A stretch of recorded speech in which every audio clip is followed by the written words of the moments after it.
আমাদের প্রতিবেশী বাংলাদেশের অতিরিক্ত চীন প্রেম এবার উল্টে ওদেরই কোমর ভাঙার কাজ করবে, যার ফলস্বরূপ বাংলাদেশের বিরুদ্ধে ভারত এত বড় অ্যাকশন নেওয়ার কথা চিন্তা করছে, যেখানে ডিরেক্টলি ভারত বাংলাদেশের যে ফ্রি ট্রেড এগ্রিমেন্ট, যেখানে বাংলাদেশ ভারতের এত বড় মার্কেটের পুরো অ্যাক্সেস পেয়ে যেত, সেটাও কিন্তু ভারত এবার বন্ধ করে দিতে পারে। কারণ হালেই বাংলাদেশের সরকার চীনের সাথে এমন একটা এগ্রিমেন্ট করতে চলেছে, যেখানে ভারতের বন্ধুত্বের সুযোগ নিয়ে চাইনিজ প্রোডাক্টকে ভারতে পাঠাতে পারবে। ফলে স্বাভাবিকভাবেই একদিকে ভারতে চাইনিজ প্রোডাক্ট ব্যান হচ্ছে, ওদের কোম্পানিকে দেশ ছাড়া করা হচ্ছে, অথচ উল্টো দিক থেকে বাংলাদেশ চীনের জন্য ইনডাইরেক্টলি ভারতের দরজা খুলে দেবে। ফলে বিলিয়ন্স অফ ডলারের চাইনিজ প্রোডাক্ট আবারও ঘুরপথে ভারতের মার্কেটে ছেয়ে যেতে পারে। ফলে এখন যে নতুন রিপোর্ট সামনে এসেছে, তাতে ভারত বাংলাদেশকে আমাদের মার্কেটের অ্যাক্সেস না কেবল আটকে দিতে পারে, বরং ভারত বাংলাদেশ ফ্রি ট্রেড এগ্রিমেন্টও বন্ধ করা ছাড়া আর উপায় নেই। তাই আজকের এই ভিডিওতে আমরা ডিটেলসে জানার চেষ্টা করব যে কীভাবে বাংলাদেশ ভারতের বন্ধুত্বের সুযোগ নিয়ে চীনের সাহায্যে ভারতের পিঠে ছুরি মারছে। জানতে হলে আমাদের আজকের এই ভিডিওটিকে শেষ পর্যন্ত দেখতে থাকুন। তবে তার আগে অবশ্যই চ্যানেলটিকে সাবস্ক্রাইব করে আমাদেরকে সাপোর্ট করবেন। তো বন্ধুরা, এই রিপোর্টটা দেখুন। আজ থেকে কিছু মাস আগে বাংলাদেশ অফিসিয়ালি ঘোষণা করে যে ওরা চীনের RCEP-তে যুক্ত হওয়ার পরিকল্পনা করছে। আর এটা হলো সেই ফ্রি ট্রেড এগ্রিমেন্ট, যাতে এই এগ্রিমেন্টের সমস্ত দেশ নিজেদের মধ্যে বিনা বাধায় ট্রেড করতে পারবে।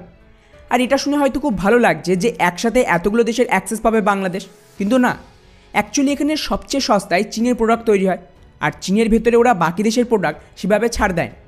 এর ফলে কী হবে, যে সমস্ত ছোট দেশ রয়েছে, যেমন ধরুন বাংলাদেশ, ফিলিপিন্স, মালয়েশিয়া, এখানে চীন ফ্রিতে অ্যাক্সেস পেয়ে যাবে। এরপর আগামী কিছু বছর ধরে ওরা নিজেদের প্রোডাক্ট কম দামে এখানে ডাম্প করবে।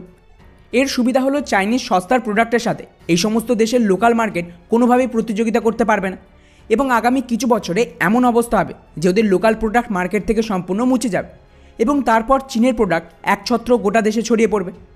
উদাহরণ হিসেবে ভারতের ক্ষেত্রে এভাবেই আমাদের স্মার্টফোন ইন্ডাস্ট্রি বরবাদ হয়ে গিয়েছিল। এখন কিন্তু পুনরায় ধীরে ধীরে সেটাকে ঠিক করা হচ্ছে, আর এই কারণেই ভারত এই গ্রুপে যোগ দেয়। এবারে বাংলাদেশ যদি চীনের সাথে যুক্ত হয়, তাহলে ওদের দেশেও সেম কাজ হবে। এরপর চায়না কি করবে, ওদের প্রোডাক্টকে বাংলাদেশে এনে রিব্র্যান্ডিং করে মেড ইন বাংলাদেশ নামে এটাকে আবার ভারতে ডাম্প করবে। আর এমন প্রচুর প্রোডাক্ট রয়েছে যাকে কিন্তু ভারত সরকার চাইলেও বুঝতে পারবে না যে এটা অ্যাকচুয়ালি বাংলাদেশের নাকি অন্য দেশের। এবারে আপনারাই ভাবুন, বাংলাদেশ তো বরবাদ হবে, তবে তার সাথে যদি আমরা বাংলাদেশকে আমাদের মার্কেটের ফ্রি অ্যাক্সেস দিই এই সমস্ত ফ্রি ট্রেড এগ্রিমেন্টের আন্ডারে, ফলে স্বাভাবিকভাবে ভারতের মার্কেটও কিন্তু চীনের জন্য খুলে যাবে। আর চায়না বাংলাদেশের ডিলারদের ব্যবহার করে বাংলাদেশের প্রোডাক্ট বলে ভারতে চাইনিজ মাল এক্সপোর্ট করবে।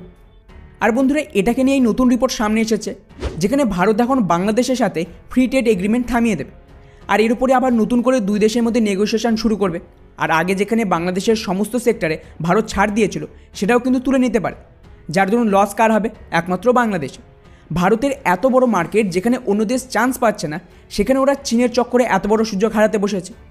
আর এখানেই শেষ নয়, 2026 সাল মানে আর মাত্র 2 বছর পর বাংলাদেশের ওপর থেকে লিস্ট ডেভেলপ দেশের যে ট্যাগ, সেটাও সরে যাবে। ফলে এতদিন ফ্রিতেই ওদের যে সমস্ত প্রোডাক্ট ভারতে ঢুকছিল, সেগুলো কিন্তু থেমে যাবে। তাই বাংলাদেশের সরকার চাইছিল যে করেই হোক ভারতের সাথে যেন তড়িঘড়ি ট্রেড এগ্রিমেন্ট করে নিতে, কিন্তু নাও, এবার ঠেলা সামলা। ভারত বাংলাদেশকে যখনই সাহায্যের হাত বাড়িয়েছে, ওরা কি করে, ওই হাতে কেটে নেওয়ার চেষ্টা করে। ফলে ভারতের জন্য জরুরি ছিল যে এই ধরনের অ্যাকশন নেওয়া। এখন দেখা যাক আগে আর কি হয়।